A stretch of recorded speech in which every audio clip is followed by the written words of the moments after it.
Students, तो आज जो है हम न्यूटन रिंग्स का डेरिवेशन करेंगे। राइट, जो interference condition Newton ring satisfy करती हैं उसको डेरिवेशन करेंगे। तो ये AKTU का एक बहुत इंपॉर्टेंट क्वेश्चन है जो एग्जाम में काफी प्रोबेबिलिटी है इस क्वेश्चन के आने की।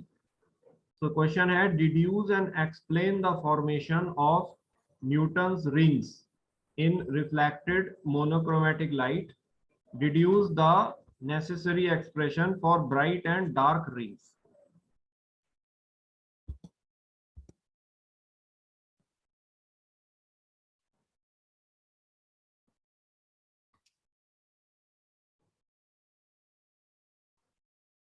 तो हम इस फिगर को ड्रॉ करेंगे। तो मान लीजिए ये एक प्लेन ग्लास प्लेट है जिसके ऊपर एक प्लेनो कॉन्वेक्स लेंस रखा हुआ है। इस प्लेनो कॉन्वेक्स लेंस की एक सरफेस प्लेन है और दूसरी सरफेस कॉन्वेक्स है। ये प्लेनो कॉन्वेक्स लेंस इस प्लेन ग्लास प्लेट पर पॉइंट O पर कांटेक्ट में है। इस प्लेनो कॉन्वेक्स लेंस और इस प्लेन ग्लास प्लेट के बीच में एक वेज शेप्ड फिल्म है। ये एयर भी हो सकती है या कोई लिक्विड भी हो सकता है। राइट, तो मान लीजिए इस वेज शेप्ड एयर फिल्म की थिकनेस जो है वो T है, जो कि नॉन यूनिफॉर्म है। राइट, ये थिकनेस जो है कंटिन्यूअसली डिक्रीज करती जा रही है और पॉइंट ऑफ कांटेक्ट पर ये 0 है। तो मान लीजिए एक मोनोक्रोमेटिक बीम जिसकी वेवलेंथ लैम्डा है, वो इस डेंसर लेंस से रेयरर एयर में ट्रेवल कर रही है। राइट, क्योंकि हमने एक वेज शेप्ड एयर फिल्म मानी है इस प्लेनो कन्वेक्स लेंस और प्लेन ग्लास प्लेट के बीच में। तो जब ये मोनोक्रोमेटिक बीम जिसकी वेवलेंथ लैम्डा है वो डेंसर लेंस से रेयरर एयर मीडियम में ट्रेवल करेगी, तो ये सरफेस AOB, राइट, ये सरफेस जो है हमारी एक डेंसर सरफेस होगी। राइट, जिसको मैं डार्क कर रहा हूं, तो ये हमारी एक डेंसर सरफेस होगी। तो जब ये मोनोक्रोमेटिक बीम इस डेंसर सरफेस पर इंसिडेंट करेगी तो इस बीम का एक पार्ट जो है वो वापस रेयरर मीडियम में रिफ्लेक्ट कर जाएगा एज बीम 1, और दूसरा पार्ट जो है वो रेयरर एयर फिल्म में ट्रांसमिट हो जाएगा। राइट, तो जब ये ट्रांसमिटेड बीम इस एयर फिल्म की रेयरर सरफेस जो कि है POQ, राइट, ये एयर फिल्म की रेयरर सरफेस है जो कि प्लेन ग्लास प्लेट के कांटेक्ट में है। तो जब ये ट्रांसमिटेड बीम इस एयर फिल्म की रेयरर सरफेस POQ पर गिरेगी तो इस बीम का एक पार्ट जो है वो रेयरर मीडियम में रिफ्लेक्ट हो जाएगा एज बीम 2, और दूसरा पार्ट जो है वो प्लेन ग्लास प्लेट में रिफ्रैक्ट हो जाएगा। राइट, नाउ क्योंकि ये वेज शेप्ड एयर फिल्म काफी थिन है, इसकी जो थिकनेस है ये बहुत स्मॉल है, तो इसीलिए बीम 1 और बीम 2 जो है ये हमारी कोहेरेंट बीम्स होंगी।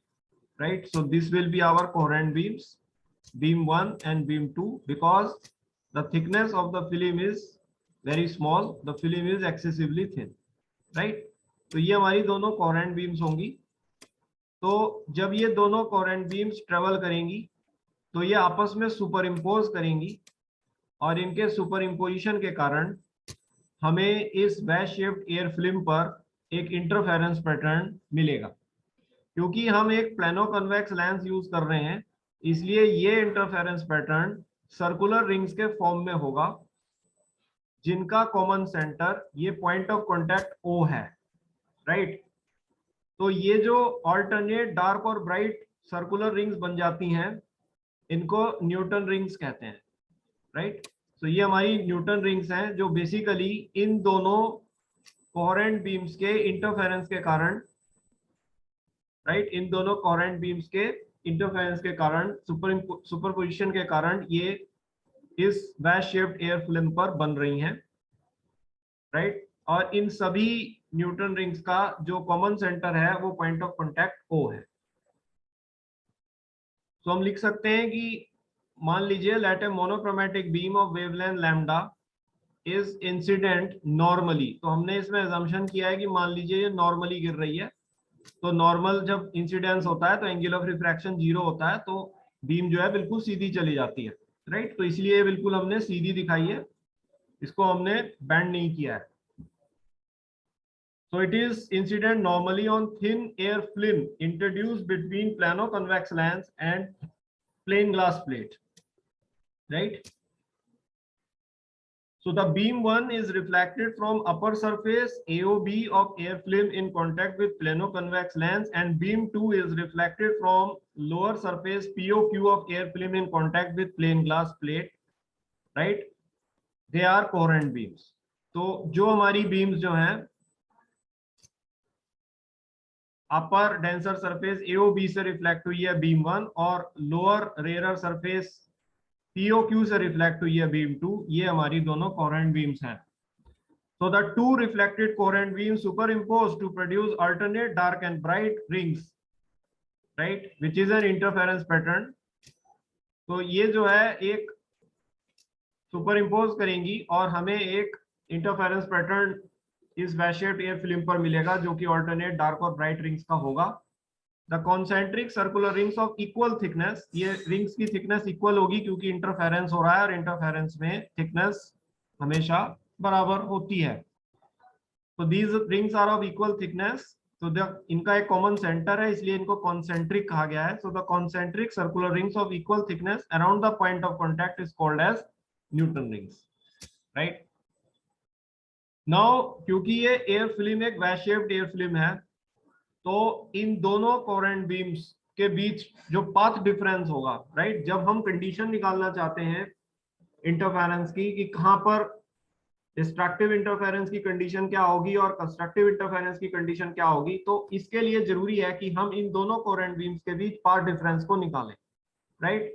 नाउ क्योंकि ये दोनों कोहेरेंट बीम जो हैं वो वैज शेप्ड एयर फिल्म से रिफ्लेक्ट हो रही हैं, तो ये एक वैज शेप्ड फिल्म की कंडीशंस को, वैज शेप्ड फिल्म के लिए जो कोहेरेंट बीम्स के पाथ डिफरेंस की कंडीशन होती है उसको सेटिस्फाई करेगी, राइट।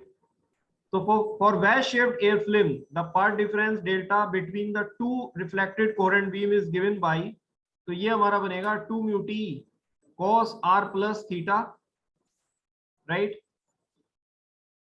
ये एक wedge shaped air film से reflected coherent beams के बीच का पाथ डिफरेंस होता है, जहां mu जो है वो wedge shaped air film का रिफ्रैक्टिव इंडेक्स है, t जो है वो इस वैज शेप्ड एयर फिल्म की नॉन यूनिफॉर्म थिकनेस है, r जो है वो एंगल ऑफ रिफ्रैक्शन है और थीटा जो है वो एंगल ऑफ वेज है, राइट। नाउ हम इसमें एक assumption कर रहे हैं कि ये मोनोक्रोमेटिक बीम नॉर्मली गिर रही है, तो नॉर्मल इंसिडेंस के लिए एंगल ऑफ रिफ्रैक्शन r जो है वो 0 होगा, और हम ये assumption कर रहे हैं कि ये फिल्म जो है एक्सेसिवली थिन है, इसलिए ये जो एंगल ऑफ वेज होता है यहाँ पर थीटा, राइट, ये एंगल ऑफ वेज थीटा जो है ये 0 होगा, right. So this will be also 0।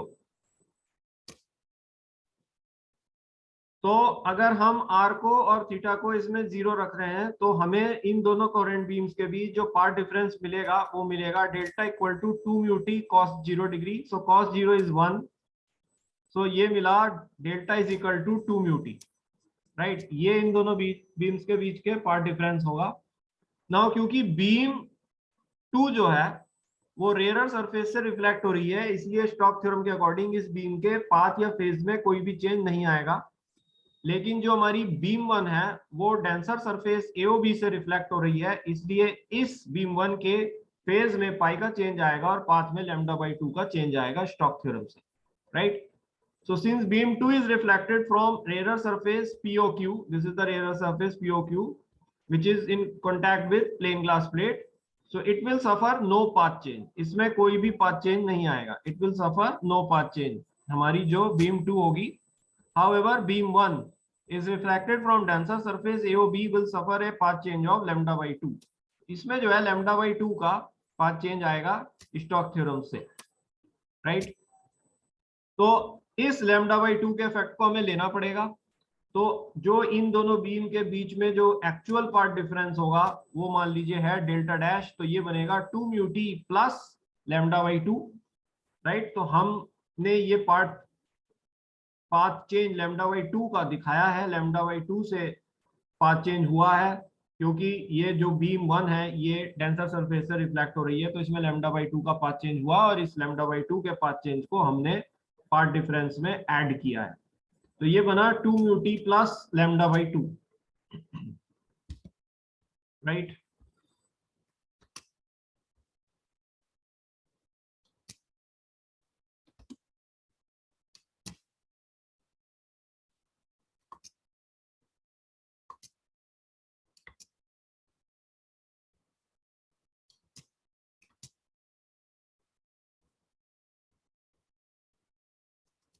Now जो है हम पॉइंट ऑफ कांटेक्ट ओ की बात करते हैं। So at the point of contact ओ जो एयर फिल्म की थिकनेस है वो 0 होगी।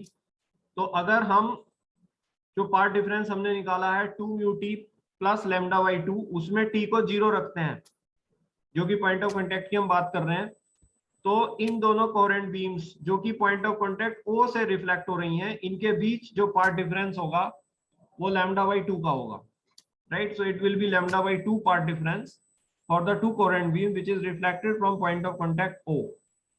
तो ये जो है एक odd multiple of lambda by 2 है क्योंकि इसे हम 1 मान सकते हैं यहाँ पे, और आप जानते हैं कि जब भी दो कोहेरेंट बीम्स के बीच path difference odd multiple of lambda by 2 है तो वो दोनों कोहेरेंट बीम्स डिस्ट्रक्टिव इंटरफेरेंस या मिनिमा की कंडीशन को सेटिस्फाई करती हैं, right. So the thus part difference between two beams at point of contact is an odd multiple of lambda by 2 which indicates minima or destructive interference. So hence center of Newton ring is always dark in reflected system. तो यही कारण होता है कि Newton ring के लिए जो centre होता है वो हमेशा डार्क होता है रिफ्लेक्टेड सिस्टम में। क्लियर है यहाँ तक बात? नाउ बात करते हैं कि ब्राइट रिंग और डार्क रिंग की कंडीशंस क्या होंगी। तो ब्राइट रिंग के लिए कंस्ट्रक्टिव इंटरफेरेंस की कंडीशन सेटिस्फाई होंगी। सो कंस्ट्रक्टिव इंटरफेरेंस की कंडीशन सेटिस्फाइड होती हैं जब दो कोहेरेंट बीम्स के बीच का path difference even multiple of lambda by 2 हो। तो हमने इन दोनों बीम्स के बीच जो पार्ट डिफरेंस निकाला है वो है delta equal to 2 mu t plus lambda by 2। तो इसको हम even multiple of lambda by 2 ले सकते हैं 2n लैम्डा बाई 2, राइट। तो ये लैम्डा बाई 2 इस तरफ चला गया तो ये बना 2 mu t equal to 2n minus 1 lambda by 2 जहां n है 1 2 3। या इसको हम ऐसे भी लिख सकते हैं, मैथमेटिक्स चेंज नहीं कर रहे हैं, ये एक और तरीका है लिखने का, 2 mu t equal to 2n plus 1 lambda by 2। क्योंकि अगर मैं n को 1 रखता हूं यहाँ तो ये मिलेगा 2 into 1 2 2 minus 1 1, so 1 lambda by 2। और यहाँ अगर मैं n को 0 रखता हूँ तो 2 इंटू 0 0, तो यहाँ भी मुझे लैम्डा बाई 2 ही मिलेगा। तो मैथमेटिक्स चेंज नहीं हो रही है, लेकिन इसको ये केवल एक रिप्रेजेंटेशन है, लिखने का एक तरीका है, लेकिन एक्चुअल में ये इक्वेशन है हमारी ऊपर वाली 2 mu t equal to 2n minus 1 lambda by 2 जहां n जो है वो 1 से शुरू है। तो ये इंडिकेट कर रहा है कि n जो है वो 1 से शुरू है, तो इसका मतलब जीरोथ ऑर्डर जो है जो एक्चुअली पॉइंट ऑफ कॉन्टेक्ट पे बन रहा है वो हमारा मैक्सिमा नहीं होगा, राइट। मैक्सिमा जो है वो फर्स्ट ऑर्डर की शुरू होगी, वो सेंटर कॉन्सेंट्रिक जो रिंग्स का सेंटर है, कॉन्सेंट्रिक रिंग्स का जो सेंटर है पॉइंट ऑफ कॉन्टेक्ट ओ, वहां पर मैक्सिमा नहीं बनेगा। ये यहां से ये बात इंडिकेट हो रही है, राइट। नाउ बात करते हैं मिनिमा की या डिस्ट्रक्टिव इंटरफेरेंस की। सो डिस्ट्रक्टिव इंटरफेरेंस के लिए दो कोहेरेंट बीम्स के बीच जो पार्ट डिफरेंस होता है वो हमेशा odd multiple of lambda by 2 होता है। तो यहाँ पर जो हमारा पार्ट डिफरेंस इन दोनों बीम्स के बीच आ रहा है ऊपर से, वो आ रहा है 2 mu t plus lambda by 2। तो इसको 2 mu t plus lambda by 2 को हमने रखा 2n प्लस 1 लैम्डा बाई 2। तो ये लैम्डा बाई 2 लैम्डा बाई 2 दोनों तरफ कैंसिल हो गया, तो ये बना 2 mu T 2n lambda by 2 जहां n जो है वो 0 से स्टार्ट है। सो मिनिमा के लिए या डिस्ट्रक्टिव इंटरफेरेंस के लिए रिफ्लेक्टेड सिस्टम में हम देख रहे हैं कि जीरोथ ऑर्डर रिंग बन रही है, राइट। ये zeroth order ring point of contact पे बनती है, और ये ऊपर से भी हम प्रूव कर चुके हैं कि पॉइंट ऑफ कांटेक्ट पर मिनिमा होगी, डिस्ट्रक्टिव इंटरफेरेंस की कंडीशन सेटिस्फाई होगी, सेंटर जो है रिंग्स का रिफ्लेक्टेड सिस्टम में डार्क बनेगा। तो ये बात यहाँ से भी क्लियर हो रही है।